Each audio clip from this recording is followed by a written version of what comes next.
Bodies lay silent in the steaming jungles of Bougainville, tangled in roots and spent ammunition, while the night air still trembled with the last echoes of gunfire. Hours earlier, Japanese propaganda blared through loudspeakers, taunting the Americans. "Your Negro soldiers are weak. They will run." But the enemy made a fatal mistake. They didn't know the men holding the line belonged to the 93rd Infantry Division, black soldiers who had trained in silence, fought for respect, and bled for a country that rarely honored their names. When the Japanese charged, expecting panic, they met something else entirely. Disciplined rifle fire, bayonets fixed in the dark, and men who refused to break. By dawn, over 12,000 Japanese troops were gone, and the jungle belonged to the soldiers they had mocked. The men of the 93rd Infantry Division arrived in the Pacific with no headlines, no brass bands, and no nation waiting to celebrate them. Their uniforms were the same olive drab as every other American soldier's, but their skin marked them for ridicule long before they fired a shot. At training camps in Louisiana and California, officers whispered that black soldiers lacked discipline. Newspapers rarely mentioned them, and Japanese propaganda, broadcast through every jungle tree and radio intercept, repeated one message: Negro troops are cowards. They will run. So when the 93rd stepped off landing craft onto the island of Bougainville in 1944, the world barely noticed. The air smelled of salt, mud, and rotting leaves. The jungle was thick enough to swallow sound. Yet hidden in that, suffocating green was an enemy that had not surrendered an inch in years. The Imperial Japanese Army 17th Division, veterans of New Guinea, Guadalcanal, and the desperate night attacks that had turned entire ridges red. The 93rd dug in. Patrols hacked through vines that clung like wire. Mosquitoes bit through fatigues. Men slept in waterlogged foxholes, waking to the sound of artillery echoing through the hills. Their mission was simple on paper: hold the western perimeter and keep the Japanese from breaking through. But the jungle was a living nightmare, hot, wet, crawling with leeches, and dark even in midday. Black soldiers had waited years for a chance to fight. Many had been stuck in labor battalions, loading ships or driving trucks while white units shipped to Europe. But here, Bougainville, Morotai, later Mindanao, no one could hide their courage behind prejudice. Every man carried a rifle, every man carried fear, and every man would soon have to prove what he was made of. The Japanese studied them from the trees. Scouts watched them build machine gun nests and mortar pits. Officers listened to propaganda radios promising easy victory. A captured Japanese diary later described the 93rd with contempt. "These Negro soldiers have no experience. When the night comes, they will flee." The plan was clear. Wait until darkness, surround the American positions and wipe them out with bayonets. But as night fell on March 9, 1944, the 93rd Infantry Division was not sleeping. Inside the palm-covered jungle, black soldiers crouched. Behind Browning machine guns, sweat dripping from their foreheads, rifles pointed at the tree line. Every rustle made hearts hammer. The air smelled of damp earth and cordite. Far off, something moved. Branches cracking, leaves shifting. The Japanese were coming. They did not creep. They charged. Bugles shrieked in the darkness. Thousands of Japanese soldiers, faces painted black, ran screaming through the jungle. Rifles and swords raised high. Machine guns opened up. Long streams of fire ripping through the trees, but still they came. Grenades sailed through the air, blasts shaking the ground. The jungle lit with muzzle flashes and shouts. Private Robert Carr fired until his barrel glowed red, hands blistered by heat. Sergeant James Kearse yelled orders, smoke choking his throat. Mortar crews dropped shells into tubes as fast as trembling fingers could load. The Japanese crashed into the American line like a wave breaking on rock, expecting fear. Instead, they found fury. The 93rd did not break. Men who had endured segregation, humiliation, and doubt refused to yield a single inch. When the machine guns jammed, rifles took over. When rifles ran dry, bayonets flashed through the dark. The Japanese tried to slip, past flanks only to meet grenades exploding in their faces. Foxholes became islands of resistance as the jungle drowned in gunfire. Hours passed. The night felt endless. At dawn, the screaming stopped. Smoke drifted between the palm trees. Bodies lay tangled in vines and broken bamboo. The Japanese had been shattered. More than 1,000 men lay dead in front of the 93rd's line. Others crawled back into the trees to die quietly among roots and insects. The Americans, exhausted, bloodied, and stunned, stood in silence. They had done the unthinkable. They had beaten back a Japanese night assault, the very tactic that had crushed countless Allied units across the Pacific. Officers reported the impossible numbers up the chain. Headquarters replied with disbelief. "Confirm casualties," they demanded. The 93rd confirmed. The Japanese knew then that they had been wrong, so they tried again. 2 weeks later, in the pitch black of another Bougainville night, they threw an entire regiment against the same American positions. They charged through machine gun fire, climbed over their own dead, and kept coming. Once more, the 93rd held the line. When the sun finally rose, American stretcher bearers moved among the bodies. Thousands of Japanese troops lay where they had fallen, some still clutching swords, others staring into the sky they never saw again. The men of the 93rd didn't cheer, they just waited, because the Japanese would return. Propaganda loudspeakers promised it. "You must surrender. Your Negro troops are weak. You cannot stand forever." But they did. Over 3 brutal months, the 93rd fought through the jungle, cleared bunkers, destroyed supply trails, and turned every Japanese attack into a graveyard. By the summer of 1944, the Japanese 17th Division was finished, starving, shattered, forced into retreat. When intelligence officers counted casualties, the number stunned them. Over 12,000 enemy soldiers had died facing a division Japan swore would break. The jungle remembered what the world ignored. Black American soldiers had fought, bled, and won. But even after the victories, military censors rarely mentioned the 93rd. Newspapers at home printed almost nothing. Families received letters from sons whose deeds would never appear in history books. The Army still argued over whether black men should lead white troops. Even success could not erase prejudice overnight. Yet the Japanese propaganda officers stopped their taunts. Their loudspeakers went silent, because the men they mocked had beaten them again and again. And the war had only begun to learn their names. Mud swallowed boots with every step, sucking at ankles like the island wanted to drag the soldiers underground. The 93rd Infantry Division learned quickly that on Bougainville, the jungle itself was a living enemy. Rain fell for days at a time, turning trails into rivers and foxholes into drowning pits. Rifles rusted overnight. Mosquitoes carried malaria that burned fevers through entire companies. Men woke shaking, drenched in sweat, unable to stand. Yet dawn still brought patrol orders, and the jungle did not care who was sick, hungry, or exhausted. The 93rd did not have the luxury of resting. After their brutal defensive victories, commanders realized something critical. These men were not just capable, they were dangerous to the enemy. And so the division was given a new task: push the Japanese out of the western jungles and secure the final line of supply trails, feeding their remaining strongholds.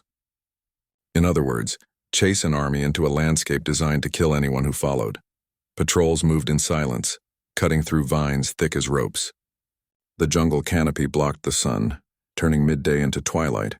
Sweat dripped from helmets and soaked shirt collars until uniforms hung heavy as rags. Sometimes the only sounds were birds, insects, or the distant echo of artillery. Other times the world fell quiet, and silence was worse than noise, because silence meant the Japanese were watching.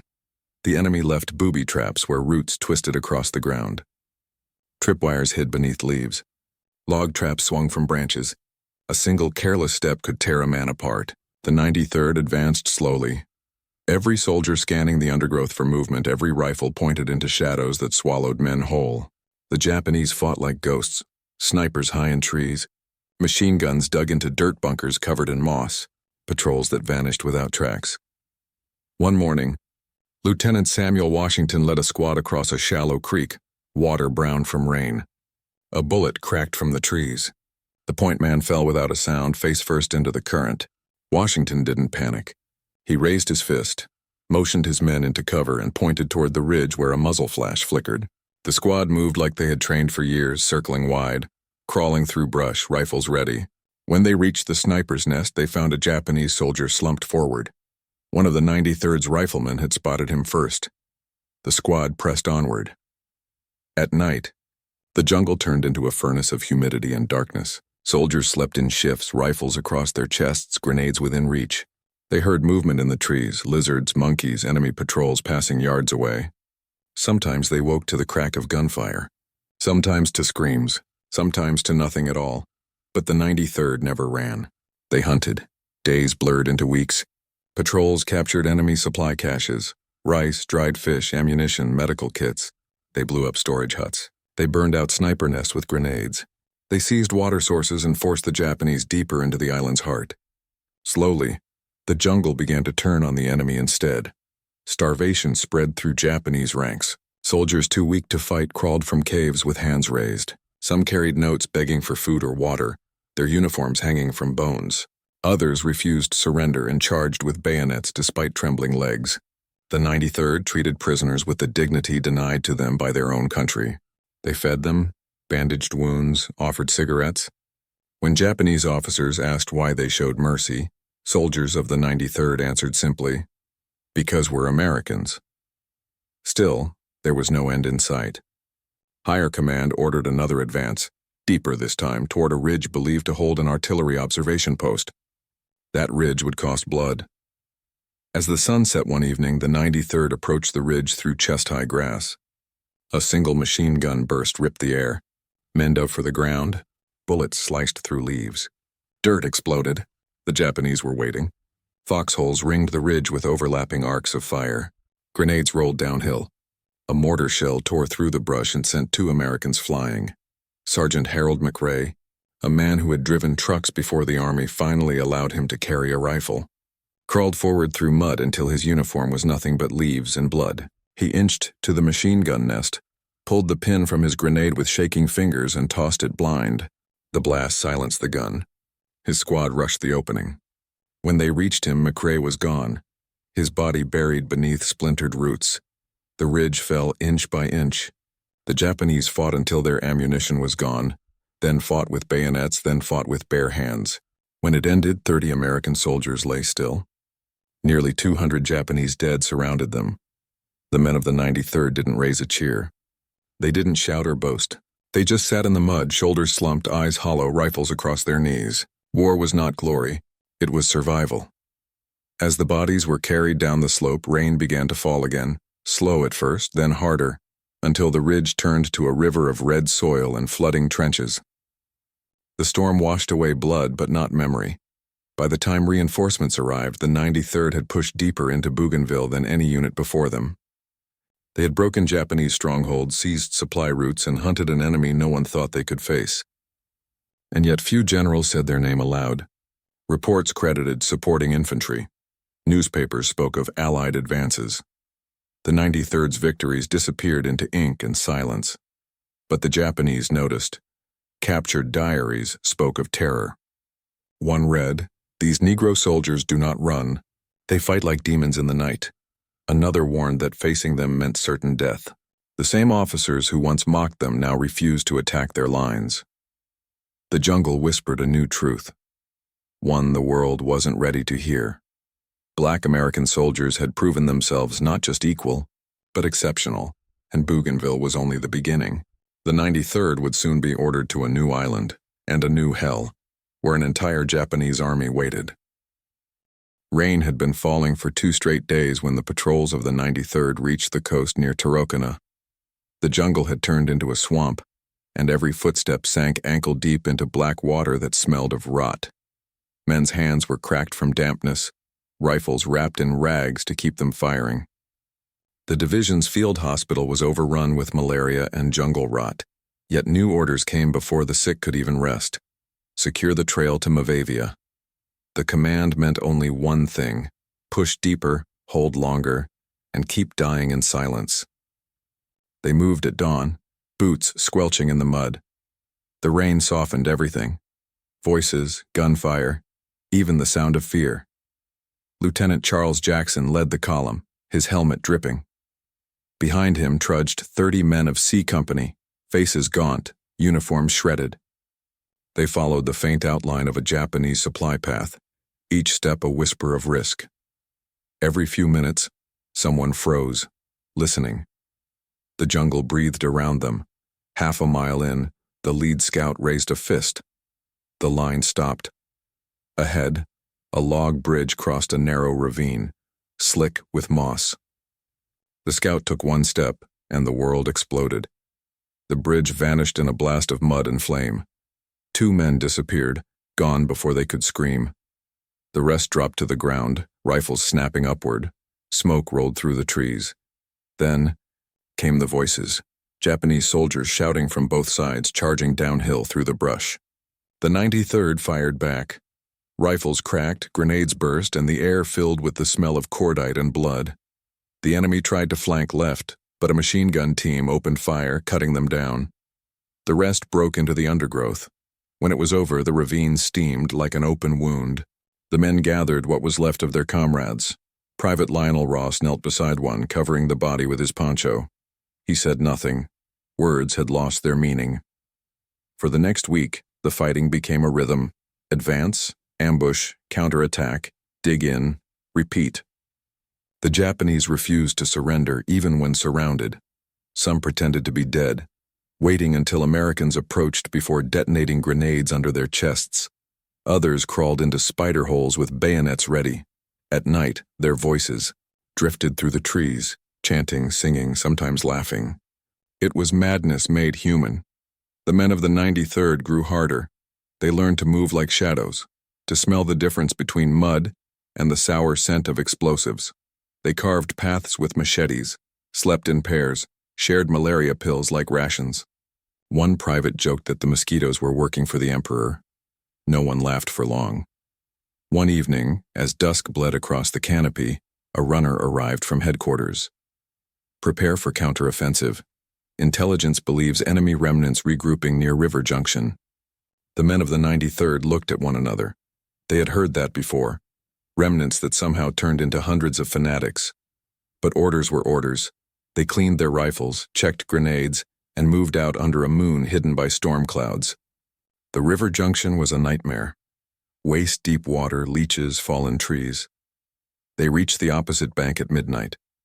Lightning flashed, and in that instant, every soldier saw what waited.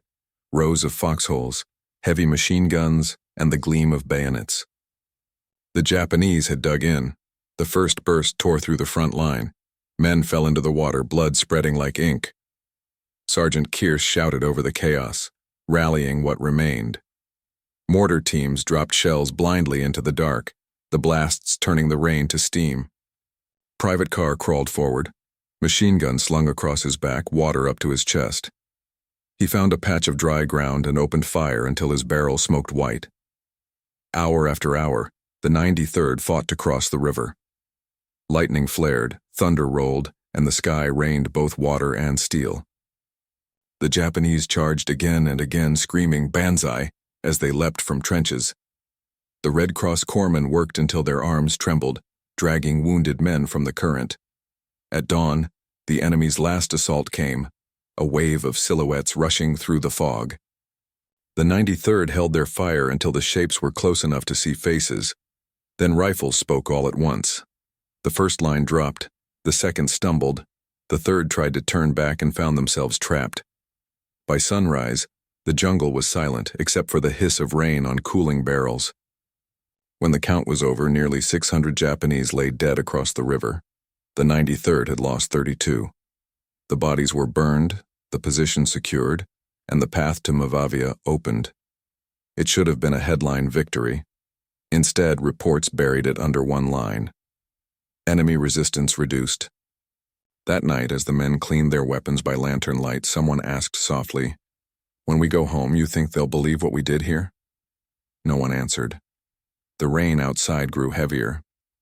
Weeks later, the division was ordered to move to another island, Morotai. A new front, same fight.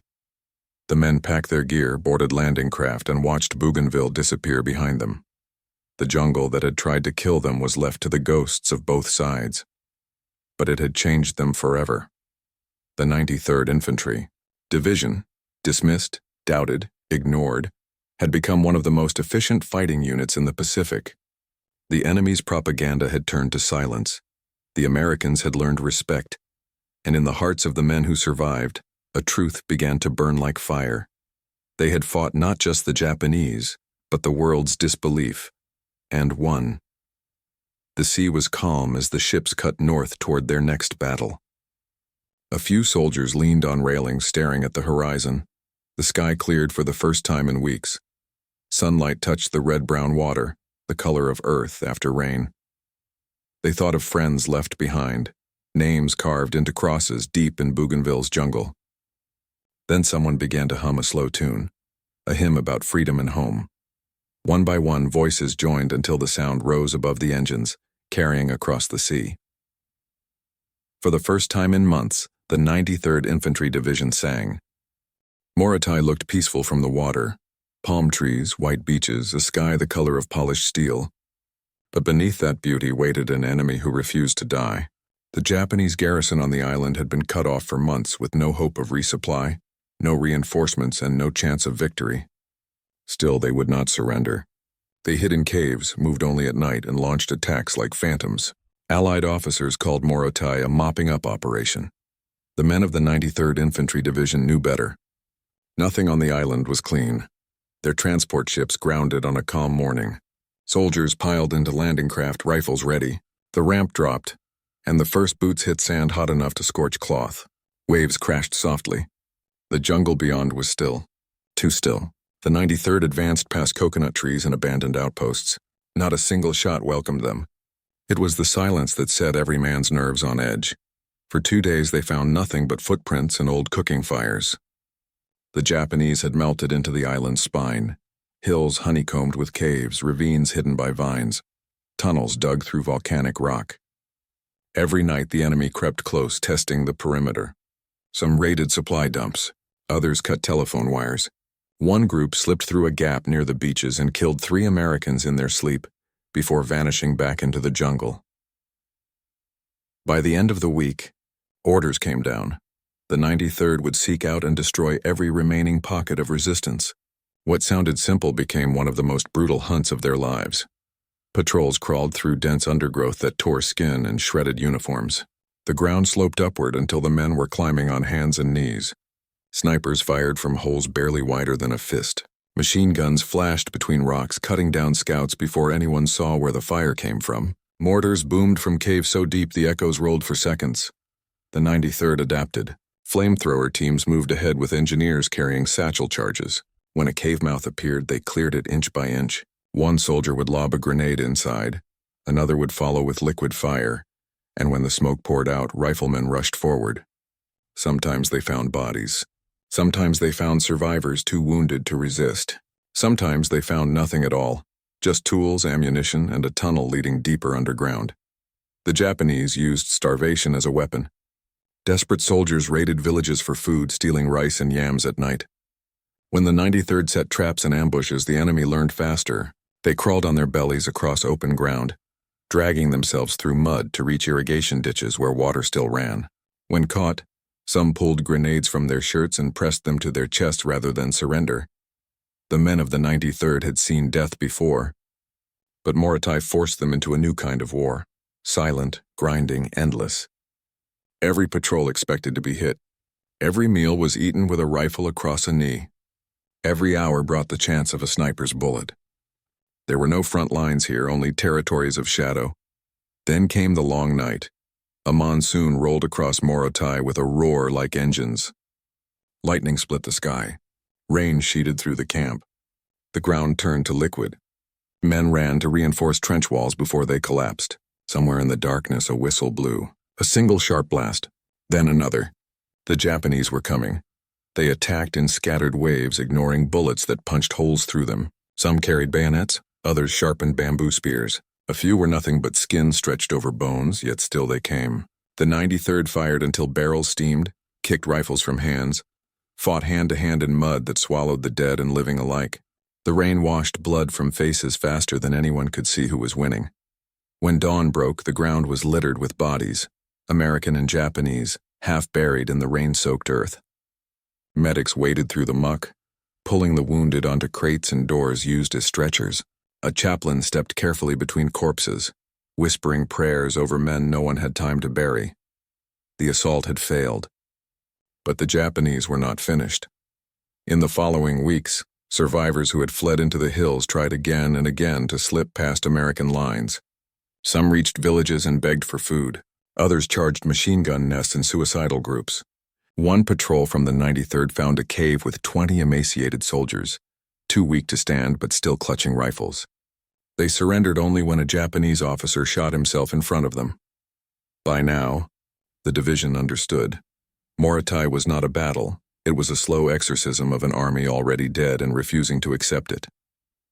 The 93rd pressed on.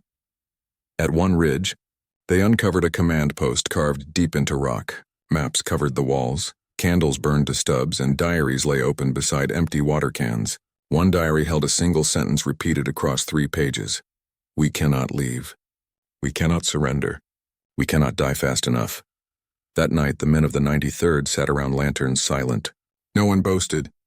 No one joked. War was breaking the enemy's spirit, but it was breaking theirs too. They had asked for the right to fight. Now they understood its cost. Then something changed. Word spread from island to island, from division to division. The 93rd Infantry was clearing Morotai faster than anyone predicted. They were relentless. They were precise. They were feared. Prisoners spoke of black devils who hunted through the jungle like shadows. Officers at headquarters began mentioning the division in dispatches. Articles appeared in Pacific newspapers, quiet at first, then louder. For the first time, it seemed the world might hear their story. Months passed. The last Japanese hideouts were destroyed. Tunnels collapsed with charges. Caves were sealed. Patrols returned empty-handed. Morotai was finally quiet. When the shooting ended, the 93rd lined up for roll call. Sunburned, scarred, uniforms in tatters, dog tags hanging like worn metal prayers. They had lost friends. They had buried too many, but they had finished what no one believed they could do. Japan had called them cowards. Morotai proved them wrong, and their war was not over yet. By the time the 93rd Infantry Division sailed toward Luzon, the Pacific War was burning down to its last embers, and every soldier felt the heat. American commanders believed the Philippines campaign would be the final grind before the empire collapsed. What they did not predict was how many fighters Japan had hidden in the mountains, men who would battle until the world forgot them.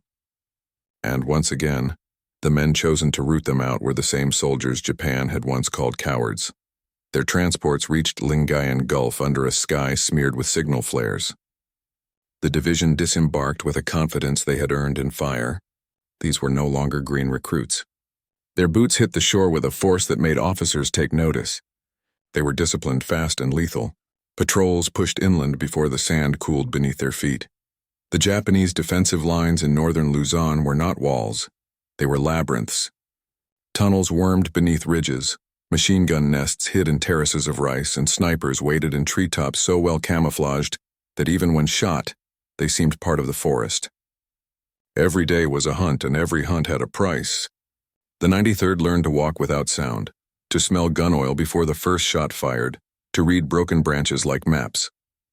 In April, orders came: seize the Yawag River crossing. It sounded routine, a waypoint on the road to the valley, but the river was guarded by remnants of one of Japan's most ferocious regiments, soldiers who still believed surrender was a stain worse than death. The 93rd advanced at first light. Morning mist curled over the ground, and the reeds along the water bent with the breeze. The men were halfway to the riverbank when the world split open. A mortar round screamed down and exploded in a shower of mud and bone. Machine guns across the river burst to life. Bullets skinned tree trunks and snapped vines like whips. The 93rd hit the dirt and returned fire, rifles cracking, bars pounding, grenades arcing overhead. But the enemy was invisible, dug into holes so deep that even the explosion seemed to disappear into the earth. The battle for the crossing became a siege.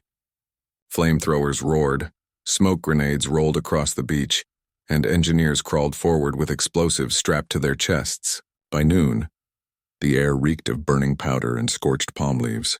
By nightfall, the river shimmered with haze and the sound of gunfire echoed miles into the jungle.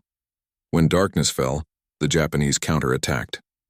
They came screaming from the tree line, some with bayonets, others with knives, a few clawing forward on hands missing fingers.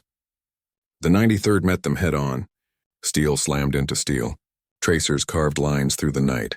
Men fought by muzzle flashes, by instinct, by the feel of another body lunging in the dark. It was chaos without shape or mercy. And then a break, small but real.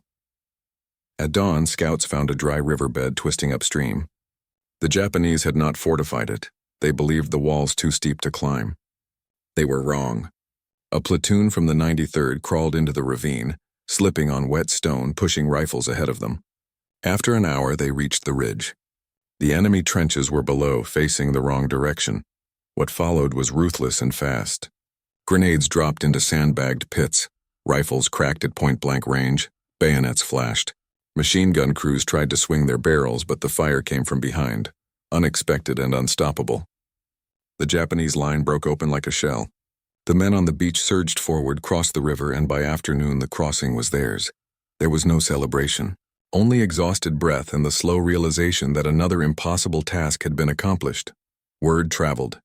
Across headquarters, across the Pacific, across the Army itself. The 93rd Infantry Division, the same unit once believed unfit for frontline combat, was crushing some of Japan's most hardened veterans. The story reached newspapers in New York, Atlanta, Chicago, Detroit. Photographs appeared, black soldiers in mud up to their shins, rifles slung, eyes fierce with the knowledge of what they had endured. Still, the war was not finished. Retreating Japanese forces fled into the mountains and rice terraces north of Baguio. They burrowed into dugouts and stone huts, living off insects and grass, but always ready to kill. The 93rd pursued them through country steep enough to tear boots apart and thin enough to draw blood from lungs. Rain fell in sheets. Leeches clung to skin. Mud sucked at legs. At night, the jungle pulsed with insects and the stench of rot. The men kept going. One afternoon, a patrol entered a clearing and saw a single Japanese officer standing beneath a palm tree, sword drawn, uniform filthy, eyes calm. He bowed, raised the blade to his chest, and prepared to fall on it. Before he could, Sergeant Joe Ward stepped forward, rifle lowered. For a moment, they stared at each other, two soldiers who had lived through too much. The officer slowly lowered his sword. He surrendered. A man who had fought 3 years without pause had chosen to live, and he handed his weapon to a black soldier whom Japanese propaganda had called a coward. When the division's final campaign ended, the numbers were staggering. Nearly 7,000 Japanese dead, thousands more captured, entire regiments erased. The U.S. War Department released a quiet official line: "The men of the 93rd have performed with courage and distinction." It was the understatement of the century. Some soldiers went home. Some guarded bases until the formal end of the war. Some never left Luzon at all. Their graves line the mountains they fought to take. Years later, when Japan signed formal surrender and the world moved on, historians wrote pages about famous generals and famous battles. But in foxholes and family stories, in old photographs and folded flags, one truth survived. The 93rd Infantry Division fought enemies who would rather die than admit defeat, and won. They fought a war on two fronts, one against Japan and one against the nation that doubted them. And they proved victorious in both. Japan had called them cowards. The world called them heroes.